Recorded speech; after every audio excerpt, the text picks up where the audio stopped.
Olá, sejam todos bem-vindos e bem-vindas a mais uma aula do nosso curso, dando continuidade ao nosso trabalho reflexivo com base na leitura do nosso fascículo. No encontro anterior, nós falamos das pesquisas qualitativas na área da educação, que são hoje o tipo de abordagem que predomina nos estudos educacionais, mas há pesquisadores que se debruçam sobre outra perspectiva, que é a pesquisa da análise a partir dos dados numéricos. Então, a pesquisa quantitativa em educação. O primeiro ponto a destacar, segundo a nossa autora, esse é o tipo de pesquisa que permite analisar a realidade social, ou seja, aquele problema que você se propôs a investigar. Por exemplo, o aumento da evasão escolar num dado contexto social.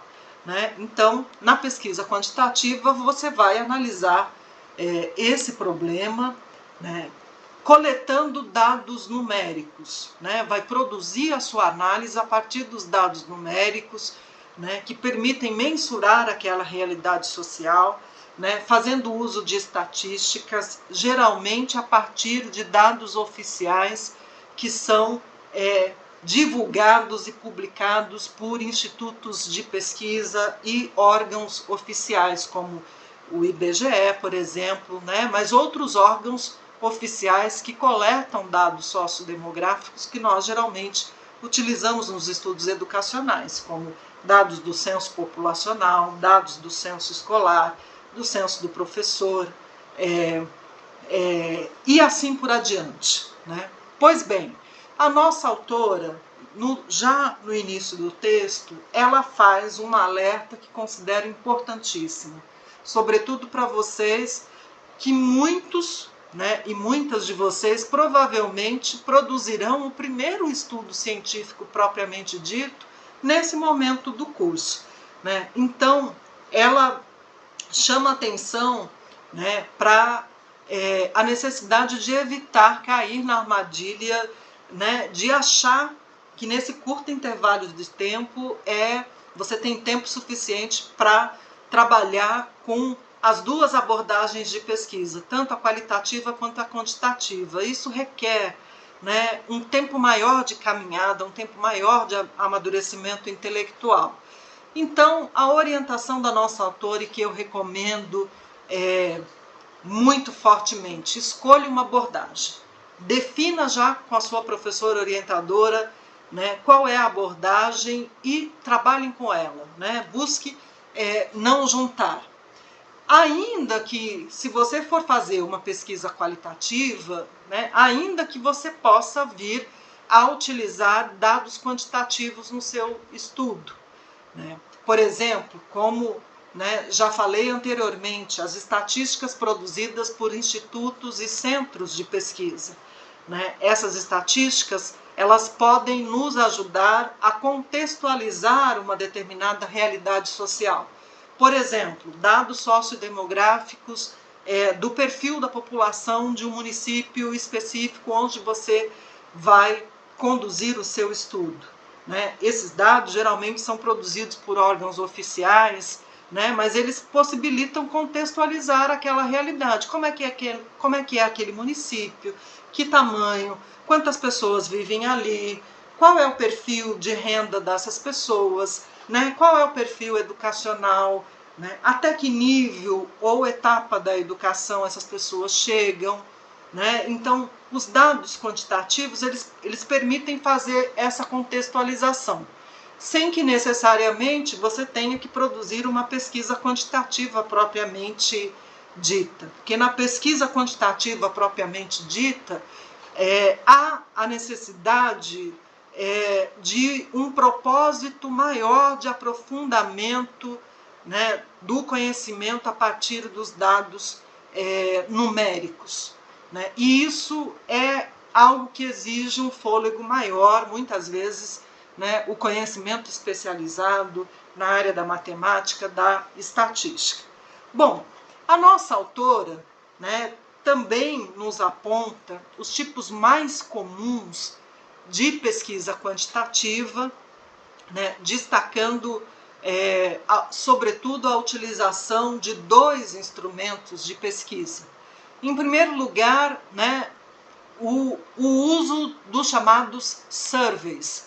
O que são os surveys? Né? São questionários com perguntas objetivas, né? A gente chama de perguntas fechadas, né? Por exemplo, qual é a renda familiar? Né? E se apresenta ali as alternativas para a pessoa dizer qual é a sua renda.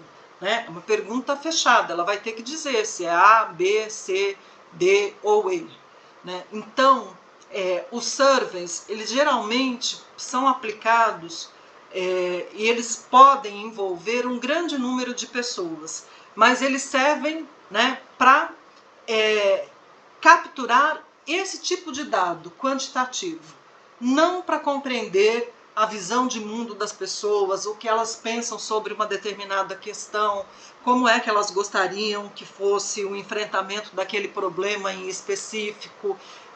Esse tipo de informação só dá para conseguir por meio da pesquisa qualitativa, né? Então, o survey é para coleta de dados quantitativos. Não é possível fazer o que nós chamamos de perguntas abertas em surveys.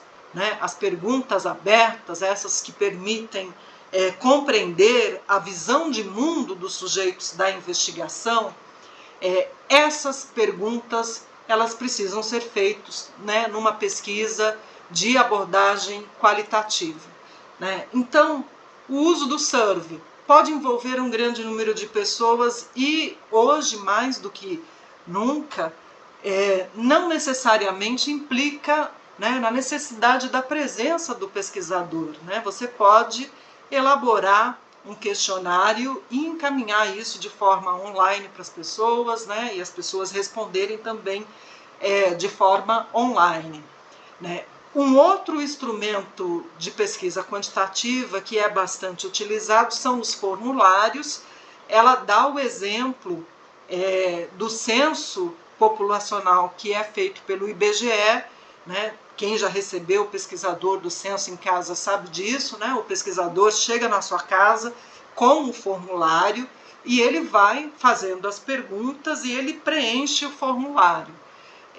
Hoje em dia também é possível fazer uso de formulários, ou seja, aquilo que o próprio pesquisador preenche online, né, envolvendo um grande número de pessoas, né, mas é um instrumento de pesquisa que serve para coletar também dados quantitativos. Não funciona bem, faço aqui um alerta, fazer perguntas abertas. O que você pensa sobre o aumento da evasão escolar aqui no bairro, por exemplo? Num formulário. Né? Muito provavelmente você não vai ter acesso ao que a pessoa pensa, ao modo como ela elabora isso, como ela significa isso. Você pode ter uma resposta monossilábica que não possibilita compreender como é que a pessoa pensa aquele determinado problema. Né? Então, quando se tratar disso, a abordagem qualitativa é a melhor alternativa.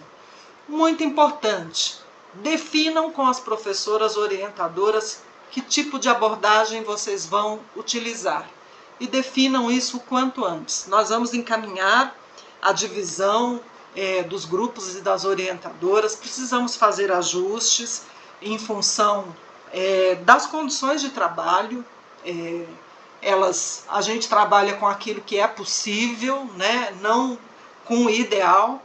Então nós precisamos fazer ajustes e contamos, né, com a compreensão e a colaboração de todos vocês. Até o nosso próximo encontro. Muito obrigada.